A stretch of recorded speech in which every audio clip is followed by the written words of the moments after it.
बिस्मिल्लाहिर्रहमानिर्रहीम। अस्सलाम वालेकुम दोस्तों, डॉक्टर रेहान जब्बार यूसुफ़ानी एक नए टॉपिक के साथ आपकी खिदमत में हाज़िर है। दोस्तों, आज जिस टॉपिक पे मैं बात करने जा रहा हूँ वो है कारोबारी अखलाकियात उसवा रसूल सल्लल्लाहु अलैहि वसल्लम की रोशनी में। दोस्तों, जैसा कि हम सब जानते हैं कि फ़ी ज़माना हमारा माशरा तबाही और पस्ती की जानिब सफ़र कर रहा है। उसमें बहुत सारी असबाब हो सकते हैं, लेकिन मेरी नज़र में जो सबसे बड़ा सबब है वो है अखलाकियात का ज़वाल। हमारे माशरे में अफसोस के साथ कहना पड़ता है कि अखलाकियात का बहुत फ़क़दान है।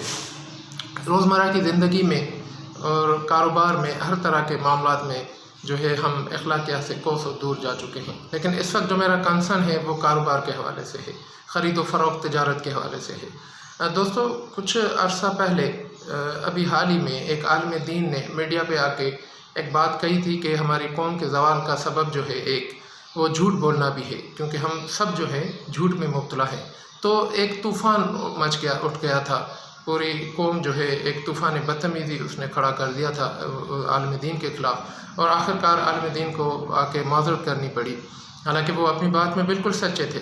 किस तरह दोस्तों, आप देख लें, मैं अपने आप को देखूं, आप अपने आप को अपने गिरबान में झांकें। हम सब तो सुबह से लेकर शाम तक कौन सी ऐसी बात है जिसमें हम झूठ नहीं बोलते, चाहे वो मुलाजमत हो, चाहे वो घर में हो, चाहे कारोबार हो, हर तरह के मामला, दोस्तों से, रिश्तेदारों से, उस छोटी सी छोटी बात पे भी हम झूठ बोलते हैं।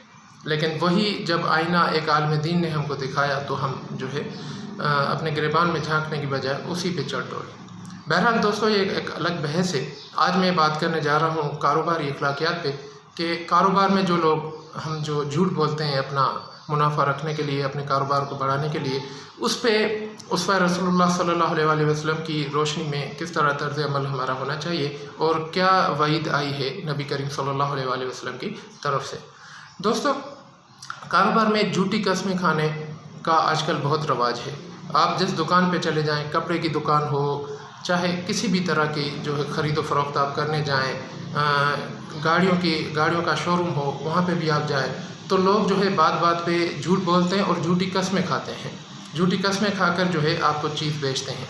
यहाँ तक कि सिर्फ बेचने वाला नहीं, हमारे माशरे का ये हाल हो गया है कि हम ख़रीदने जाते हैं जब चीज़, तो भी हम झूठ बोलते हैं। छोटी छोटी बातों पे झूठ बोलते हैं कि भाई ये जो है आप चीज़ हमें 1000 में दे रहे हो, ये कुछ पिछली दुकान में हमें जो है 800 रुपये में मिल रही है, हालांकि हमने वो उस दुकान से पूछा भी नहीं हुआ होता।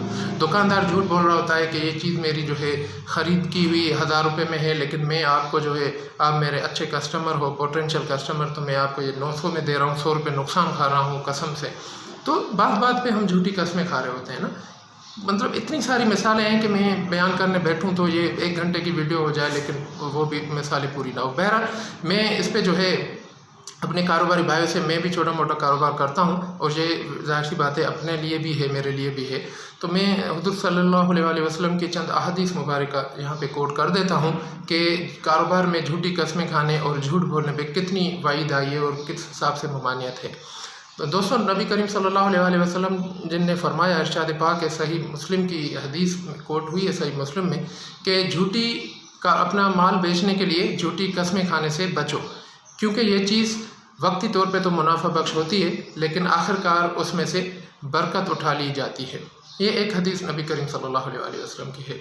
दूसरी हदीस आई है कि जो शख्स जो ख़रीदने और बेचने वाले अगर अपने ख़रीदो फ़रोख्त में, अपनी तिजारत में, अपने मामलात में सच को शामिल कर लें, झूठ छोड़ के सच को शामिल कर लें और मामलात को वाज़ेह कर दें, तो उनकी ख़रीदो फ़रोख्त में बरकत डाल दी जाती है। और अगर दोनों झूठ बोलें और मामलात को छुपा दें तो उनके कारोबार से बरकत उठा ली जाती है। दोस्तों, अब हम अपना तर्ज़ अमल देख लें। हमने बल्कि झूठ तो हम बोलते ही हैं, लेकिन हमने इस रविश को जो है जस्टिफाई करना भी शुरू कर दिया है। कारोबारी लोग जो भी होते हैं, मुझ समेत शायद, वो यही कहेंगे, आप उन्हें समझाएं कि भाई झूठ क्यों बोलते हो, तो वो कहता है कि झूठ के बिना आजकल कारोबार होता कहाँ है।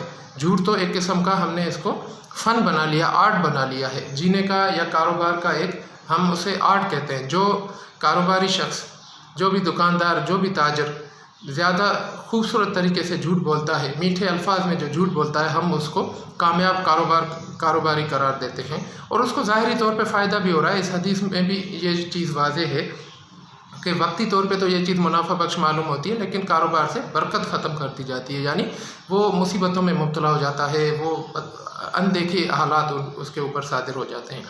ناظرین، تجارت کے حوالے سے ہی ارشاد ربانی ہے، ایک جھوٹ بولنے اور ایک اور چیز بھی ہے ناپ تول میں کمی کرنا، یہ بھی ایک قسم کا جھوٹ ہی ہے۔ تو اس میں ارشاد ربانی ہے، سورہ مطففین کی شروعاتی جو ابتدائی آیات ہیں، ان آیات کا ترجمہ ہے کہ اللہ تعالیٰ کمی بیشی معاف فرمائے کہ تباہی ہے ڈنڈی مارنے والوں کے لیے، جن کا حال یہ ہے کہ جب لوگوں سے مال لیتے ہیں، لوگوں سے کچھ لیتے ہیں تو پورا پورا لیتے ہیں، اور جب تول کر یا ناپ کر دیتے ہیں تو وہ کم دیتے ہیں۔ کیا ان لوگوں کو سمجھ نہیں کہ ایک ایسے بڑے دن پہ یہ اٹھانے والے ہیں جس دن یہ رب العالمین کے سامنے کھڑے کر دیے جائیں گے؟ تو ناظرین، اللہ پاک یہ اتنی بڑی وعید فرما رہا ہے، قرآن پاک میں ہمیں سمجھانے کے لیے دے رہا ہے کہ ڈنڈی مارنے، جھوٹ بولنے پہ کتنا بڑا عذاب نازل ہوگا۔ لیکن دوسری جگہ جو ہے اس پہ خوشخبری بھی ہے۔ حضور علیہ السلام کی ایک حدیث مبارکہ ہے، میں کوٹ کر دوں صحیح ترمذی میں، کہ جو تاجر بھی تجارت کے اندر سچائی اور امانت کو اختیار کر لے تو روز قیامت اس کا حشر انبیاء، شہداء اور صدیقین کے ساتھ ہوگا۔ تو ناظرین دیکھیں، ایک طرف جھوٹ پہ اتنی وعید اور اتنی بربادی کا ذکر، اور دوسری طرف جھوٹ نہ بولنے، سچائی اور امانت اختیار کرنے پہ کاروبار میں حضور علیہ السلام کی طرف سے اتنی بڑی خوشخبری کہ ان کا حشر جو ہے روز قیامت ان کا ساتھ جو ہے انبیاء کرام، شہداء اور صدیقین کے ساتھ ہوگا۔ ناظرین، جھوٹ بولنے سے ظاہر سی بات ہے جو بھی ہم کاروبار کریں گے، جو بھی آمدنی ہوگی وہ حرام میں شمار کی جائے گی۔ آف کورس ہم دنیا میں کتنی بھی اس کی دلائل دیں، جسٹیفیکیشن کریں کہ مجبوری ہے، اس کے علاوہ کاروبار چلتا نہیں ہے، پوری دنیا میں ایسا چل رہا ہے، پوری قوم ایسی ہے، واٹ ایور، ہم جو بھی جسٹیفیکیشن دیں، لیکن جو ہے دین کی شریعت ہمارے کہنے پہ، ہماری خواہشوں پہ نہیں چلتی۔ اللہ کا اصول کبھی بدلتا نہیں ہے۔ حضور علیہ السلام کی ایک حدیث ہے صحیح بخاری میں، اللہ تعالیٰ کمی بیشی معاف فرمایا رسول اللہ صلی اللہ علیہ وسلم نے کہ لوگوں پہ ایک زمانہ ایسا آئے گا کہ آدمی اس بات کی پرواہ نہیں کرے گا کہ اس کے پاس وہ مال کہاں سے آ رہا ہے، کہاں سے کما رہا ہے، آیا حلال طریقے سے یا حرام طریقے سے۔ تو ناظرین، جو ہم کاروبار میں، تجارت میں، لین دین میں اپنی جھوٹ بولتے ہیں تو میرے خیال میں اس پہ کوئی دو رائے نہیں ہو سکتی کہ وہ حلال ہے، ظاہر سی بات ہے وہ حرام ہے۔ تو اس پہ بھی نبی کریم صلی اللہ علیہ وسلم کی حدیث جو ہے ہم نے یہ سن لی، ہمارے نالج میں آ گئی۔ تو ناظرین، اس طرح کی اور بھی بہت ساری احادیث ہیں جن پہ وعید آئی ہے جھوٹ بولنے، جھوٹی قسمیں کھانے پہ، اور ناظرین اللہ تعالیٰ نے بھی اتنی سختی سے منع کیا ہوا ہے۔ تو اور ہم اپنا طرز عمل اگر دیکھیں تو صبح سے شام تک کاروبار کرتے ہیں، لین دین کرتے ہیں، اس میں جھوٹ بولتے ہیں، اس میں منافقت کرتے ہیں، ذرا سے فائدے کے لیے۔ قرآن شریف میں جس طرح ایک آیت میں بھی ہے، اللہ تعالیٰ کمی بیشی معاف فرمائے، مفہوم صرف میں بیان کروں گا کہ دنیا کے تھوڑے فائدے کے لیے جو لوگ اپنی آخرت کو برباد کرتے ہیں، آخرت کو بیچ ڈالتے ہیں، ان کے لیے بڑی بربادی ہے۔ تو ناظرین، یہ جھوٹ بول کے، تھوڑے سے پیسوں کے لیے ہم جھوٹ بول کے جو اپنا منافع لے رہے ہوتے ہیں، کاروبار کو چمکا رہے ہوتے ہیں، تو یہ قرآن کے ان لفظوں میں آخرت کو بیچنا ہی ہے، اور کیا ہے۔ تو بہرحال یہ میری سب بھائیوں سے اپیل ہے کہ خدا را اللہ کا ہم خوف کریں، اپنی آخرت کے بارے میں سوچیں، اپنی قبر کے بارے میں سوچیں، اور سب سے پہلے یہ ہم آج عہد کر لیں کہ اپنے کاروبار میں، لین دین اور خرید و فروخت میں کوئی چھوٹی سے چھوٹی جھوٹی قسم یا جھوٹ نہیں بولیں گے۔ جو چیز ظاہر ہوگی وہی ہم نبی پاک صلی اللہ علیہ وسلم کی سنت پہ عمل کرتے ہوئے اس کو بیچیں گے، چاہے منافع تھوڑا ہو، لیکن اس میں یقین رکھیں برکت ڈال دی جاتی ہے۔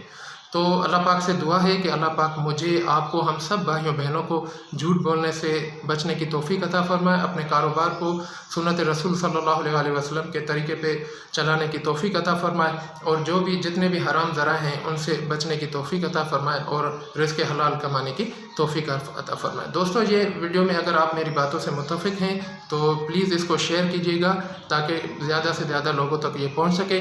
کوئی ایک بھی، مجھ سمیت کوئی ایک بھی شخص اگر یہ ویڈیو دیکھے یا میری چند باتیں، ناچیز کی چند باتیں سن کے یہ جھوٹ بولنا چھوڑ دیتا ہے تو شاید میری اور آپ کی نجات کے لیے بھی یہ کافی ہوگا۔ اللہ تعالیٰ سے دعا ہے کہ اللہ تعالیٰ ہمیں حرام مال کمانے سے محفوظ رکھے۔ وآخر دعوانا الحمدللہ رب العالمین، واللہ اعلم بالصواب۔ پاکستان زندہ باد۔